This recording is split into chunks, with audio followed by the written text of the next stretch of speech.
Back home now, and a long-serving Labor MP has announced that he's quitting politics after 20 years in the Parliament. It's Michael Danby, who joins me live now from Melbourne. Michael Danby, thanks so much for your time. The Greens say it's because they're on the march and you're at risk of losing your seat to them. Is that true?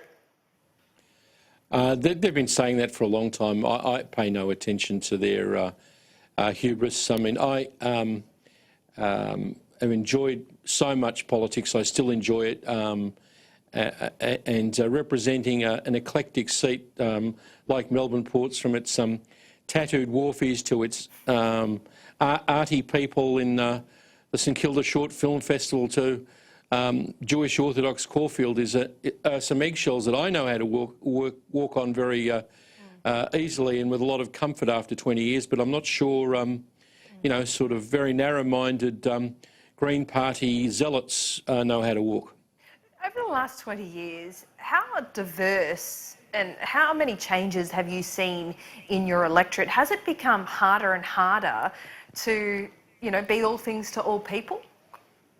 Well, I try not to be all things to all people. That's why I'm unpopular with some. You know, I'm sincerely opposed to the Grand Prix. It doesn't make me popular with the Premier. I've been very strong for opposed to live sheep exports. It hasn't made me popular with some of our rural and regional members or with the farming sector. And I've upset the Chinese by being a strong supporter of the Tibetans. So you stick with your principles, even in a difficult seat like this. You come through in the end. And the miracle is, Laura, is that we've held it 7 times. It's a wonderful thing, given the fact that it's the 5th wealthiest seat in Australia. The Australia Institute showed that of all the seats in Australia, Melbourne Ports was the 5th biggest beneficiary of the Coalition's tax cuts. So it's the Liberals who are the real danger to Labor in this seat, and who I'm confident one of our vigorous young candidates can defeat if they're democratically pre-selected soon. Michael Danby, you've been described as an outspoken MP, and I think it's safe to assume, me knowing you as I do, you wear that as a bit of a badge of honour. But do you think, in hindsight, it has stopped you from climbing the ranks of being in the shadow ministry or the ministry? Oh, look, both Julia Gillard and Bill Shorten, and even Kevin Rudd, who kept me on, to my surprise, for the last 8 weeks of his prime ministership, have been relatively kind to me in the policy areas, in the arts, in immigration and in electoral matters, which I'm interested in. But, you know, I love that book, and I know you know the story, Laura, Charlie Wilson's War.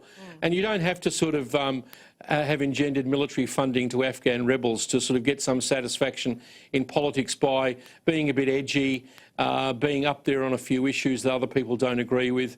And I wouldn't have had it any other way. I'm in politics because I still, after all of these years, am a passionate idealist. I don't actually am in it to sort of only get up the greasy pole. I applaud and support other people who do, and there's nothing wrong with ambition, but I'm ambitious to change the world for a better place as far as I see it. Some of the causes that, you know, that I support aren't shared by everybody. You know, that's the rich tapestry of Australia. Do you think, therefore, when it comes to ambition, do you have to make personal sacrifices to what you believe in, and were you not willing to make those sacrifices? Look, when you join a political party, you're willing to make sacrifices to some extent. But as Bill's media office will tell you, I'm a difficult customer, and I wouldn't have it any other way. You know, within a political party, you manage to achieve all kinds of compromises. I'm working very closely with Penny Wong now on some human rights legislation. I hope that it'll get the support of the caucus. I hope that it'll get the support of the parliament. It would be a legacy for me, this Magnitsky Act, where you marry human rights concerns with foreign policy. We've got to push back against all of those authoritarian countries, whether it's Russia, China, Iran, Vietnam or Burma, that are trying to influence our politics and are depriving people in their own countries of the standards that we enjoy here. But, you know, you can't win all the battles.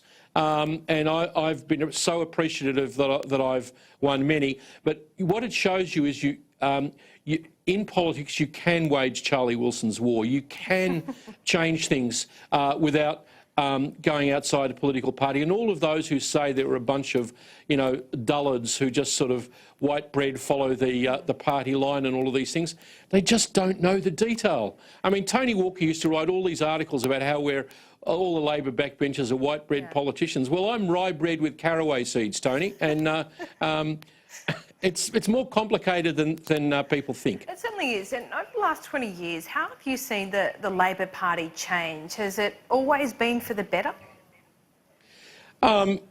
Look, I think in retrospect the Rudd-Gillard-Rudd fighting was a disaster, and I think that's actually going to inform people's decisions after these by-elections. Win, lose or draw, I think there's no appetite, and I've been speaking to good friends in the left of the party for more bloodletting along those lines. So Malcolm Turnbull can do his worst. He's going to have to fight the difference between us on the issues, not rely on us to kill ourselves. I think there's going to be a lot of good sense after the by-elections are over, win, lose or draw, because I don't think people want to go back to those days. Yeah. We learnt a terrible lesson.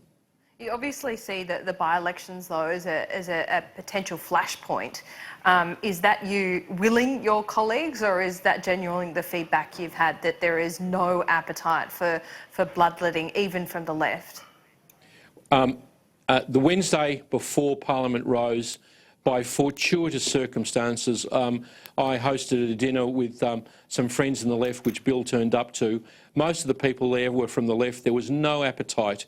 And I've heard many reports from around the country, from Tasmania and South Australia and West Australia. People are not up for it. They don't want it. They want us to go to the election with dance with the bloke that brung you. That's the old Australian saying, dance with the bloke that brung you, and we'll go to this election. Kevin Rudd set up these rules so that it would be very difficult to change leader as an ex post facto justification of what happened to him, and it's worked very well, and it should work to the elections, and it should be Malcolm Fraser versus Bill Shorten, and let's see what happens. Okay, well, Michael Danby, I've always admired you for your honesty, so on the way out, give us some honesty about the Labor Party. What does it need to change? Where does it need to improve? Well, I think we need to loosen up in Parliament a bit. I think having attended Prime Minister's question time in the House of Commons, it's much better if there was more research and energy generated from the backbench by there being a wider variety of questions. So that's a mild criticism of that's a criticism of the Parliament, though, not your own party. Well, our party is part of the Parliament and part of our parliamentary tactics. I think all sides should loosen up with that. We need to also ensure that we get a wide variety of people from business, small business, and from blue-collar unions into the Parliament. So, you know, the idea that the CFMEU and the maritime workers who work very effectively in my electorate are some kind of ogres is a mistake. They have a place in Australia like everyone else. The tattooed blokes down in Port Melbourne, I love them. So you dispute the calls from Bob Hawke, others that say the Labor Party should detangle itself from the likes of the CFMEU? I know two people in the CF. I know many people in the CFMEU. Michael O'Connor and his brother Brendan. Well, Brendan's not exactly from the CFMEU these days. Hope not. They are an adornment. They are an adornment to the Labor Party. I love those blokes. Bob Hawke was right when he was confronting thugs like Norm Gallagher in the BLF.